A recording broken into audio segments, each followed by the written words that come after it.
श्री राम जय जय राम, श्री राम जय जय राम, श्री राम जय जय राम। नारायण समारंभां शंकराचार्य मध्यमाम् अस्मदाचार्य पर्यन्तां वन्दे गुरुपरम्परां। श्री गुरुचरण सरोज रज निजमन मुकुर सुधार, वर्णो रघुबर विमल जसु जोदायक फलचार। ओम श्री सीतारामचंद्राभ्यां नमः, ओम उमा महेश्वराभ्यां नमः, ओम श्री एकादशी दक्षिणेश्वर ते नमः। श्रीमद्भगवद्गीता अध्याय 13 श्लोक 13 से आगे परमात्मा के विश्व रूप का कथन कर रहे हैं। भगवान जो है सर्वतः पाणिपादं तत्सर्वतो अच्छिशिरो मुखम, सर्वता श्रुतिमन लोके सर्वमावित्य तिष्ठति। भगवान कहते हैं यत माने वह परमात्मा सर्वतः पाणिपादम सब और हाथ पैर वाला है, सर्वतो अच्छी शिरोमुखम और सर्वोर सब और उनके नेत्र सिर और मुख हैं, मुख वाला है, तथा सर्वता श्रुतिमान और सब और उसके कानों का सब और कान वाला है, अर्थात वो हर तरफ से सुनते हैं। यतः माने क्योंकि वह लोके सर्वम आवितिष्ठति, क्योंकि वह संसार में सबको व्याप्त करके स्थित है। इस प्रकार भगवान परमात्मा की सर्वव्यापकता का वर्णन कर रहे हैं। फिर परमेश्वर की सगुण और निर्गुण स्वरूप की एकता का कथन कर रहे हैं भगवान। सर्वेन्द्रिय गुणाभासम सर्वेन्द्रिय विवर्जितम असक्तम सर्वभिच्चैव निर्गुणम गुणभोक्तृ च। भगवान कहते हैं कि और वह भगवान सर्वेन्द्रिय गुणाभासम मतलब संपूर्ण इंद्रियों के विषयों को जानने वाला है। सर्वेन्द्रिय गुण भाषम, भाषम माने जानने वाला है, परंतु वास्तव में सर्वेन्द्रिय विवर्जितम सब इंद्रियों से रहित है। वो सभी इंद्रियों के विषयों को जानने वाला है, लेकिन सब इंद्रियों से रहित है और असक्तम एवं और आसक्ति रहित है होने और आसक्ति रहित होने पर भी सर्वभित च निर्गुणम सबका धारण करने वाला और निर्गुणम निर्गुण होने पर भी गुण भोक्तृ गुणों को भोगने वाला है।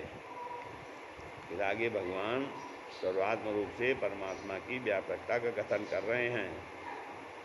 बहिरन्तस्य भूतानां मचरं चरमेव च सूक्ष्मत्वात् तद्विज्ञेयं दूरस्थं चान्तिके च तत्। भगवान कहते हैं वह भूतानाम बही अंतः चा, कहते हैं भूतानाम चराचर सब भूतों के बही अंतः माने बाहर और भीतर पर पूर्ण है, और चरम अचरम और चर अचर रूप में और चर रूप में ही में भी वही है, और तत् वह सूक्ष्मत्वा सूक्ष्म होने से अविज्ञेय है।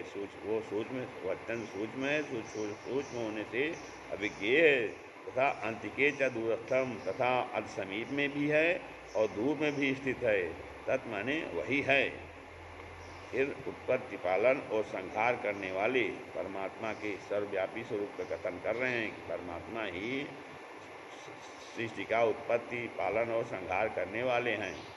विभक्तम च भूतेषु विभक्तमिव च स्थितं भूतभर्तृ च तज्ज्ञेयं प्रशिष्णु प्रविष्णु च प्रविष्णु च।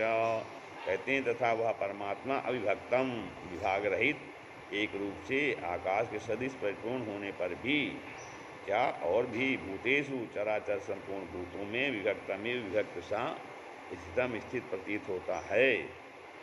और वह तथा वह ज्ञेयम जानने योग्य परमात्मा भूत भर्तिम विष्णु रूप से भूतों को धारण करने वाला और ग्रसिष्णु मतलब रुद्र रूप से संहार करने वाला तथा प्रभु विष्णु ब्रह्मा रूप से सबको उत्पन्न करने वाला है। तो वो परमात्मा जो है विभाग रहित एक रूप से आकाश के सदिश परिपूर्ण होने पर भी चराचर संपूर्ण भूतों में व्याप्त होकर के स्थित है, तथा वही परमात्मा विष्णु रूप से सब भूतों को धारण करने वाला और रुद्र रूप से संहार करने वाला तथा ब्रह्मा रूप से सबको उत्पन्न करने वाला है। फिर ज्ञान द्वारा प्राप्त होने योग परमात्मा के परम प्रकाश में स्वरूप का कथन कर रहे हैं कि ज्ञान के द्वारा परमात्मा के परम प्रकाश में स्वरूप को कैसे जाना जा सकता है, कैसे प्राप्त किया जा सकता है। ज्योतिषामपि यत् ज्योतिष तमसापन मुच्यते ज्ञानम ज्ञेयम ज्ञानगम्यम हृदय सर्वस्व विस्तृतम। कहते हैं और तद ज्योतिषाम, वह परब्रह्म ज्योतियों का भी ज्योति है। मदमशः, माया से अत्यंत परे उच्चते कहा जाता है। कहते हैं वह परब्रह्म ज्योतियों का भी ज्योति है और माया से अत्यंत परे कहा जाता है। इसलिए वह परमात्मा ज्ञानम माने बोध स्वरूप, ज्ञेयम माने जानने के योग, ज्ञानगम्यम और तत्व ज्ञान से प्राप्त करने योग्य है। अर्थात हर प्रकार से परमात्मा ही अनुकरणीय हैं, प्राप्त करने योग्य और सबके हृदय में विशेष रूप से स्थित हैं। तो फिर आगे भगवान क्षेत्र ज्ञान और ज्ञेय का तत्व जानने से भगवत प्राप्ति का कथन कर रहे। कहते हैं क्षेत्र ज्ञान और ज्ञेय को जानने के बाद भगवत प्राप्ति होती है। इति क्षेत्रम तथा ज्ञानम ज्ञेयम चोक्तम समासतः मद्भक्त एतद् विज्ञाये मद्भावायोपपद्यते। अब कहते हैं हे अर्जुन, इति क्षेत्रम इस प्रकार क्षेत्र तथा ज्ञानम चा इस प्रकार से क्षेत्र तथा ज्ञान और ज्ञेयम माने जानने योग्य परमात्मा का स्वरूप समासता संक्षेप से कहा गया है। मद भक्ता एतद विज्ञाय। कहते हैं मेरा भक्त तो इसको तत्व से जानकर मद भवाय उपद्यते मेरे स्वरूप को प्राप्त होता है। फिर आगे भगवान प्रकृत पुरुष की अनादिता तथा प्रकृति से विकार और गुणों की उत्पत्ति का कथन अब कर रहे हैं। प्रकृतिम पुरुषम चैव विद्यनादि भावपि विकारांश गुणांशैव विधि प्रकृति संभवान। कहते हैं हे अर्जुन, प्रकृतिम चा पुरुषम, प्रकृति और पुरुष उभव माने ये दोनों, इन दोनों को एव अनादि विधि, इन दोनों को ही तू अनादि जान। माने प्रकृति और पुरुष जो है ये दोनों अनादि हैं। और विकारान तथा राग देश विकारों को तथा दुगुणात्मक संपूर्ण पदार्थों को भी तुम प्रकृति से उत्पन्न हुए जान। तो ये राग देश को जो विकार हैं और त्रिगुणात्मक संपूर्ण पदार्थ हैं ये भी सब प्रकृति से ही उत्पन्न होते हैं।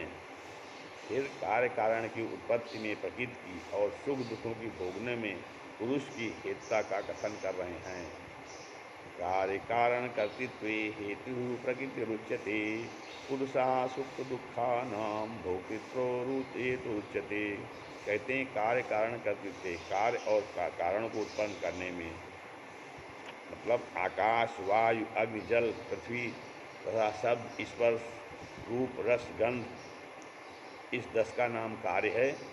और बुद्धि अहंकार मन तथा स्रोत रसना नेत्र और घ्राण एवं वाक हस्तपाद उपस्थ और गुदा, इन 13 का नाम करण है। तो कार्य और करण को उत्पन्न करने में हेतु प्रकृति कही जाती है। इन कार्य और करण को उत्पन्न करने में ही प्रकृति हेतु कही जाती है। प्रकृति के कारण ही प्रकृति से ही उत्पन्न होता है।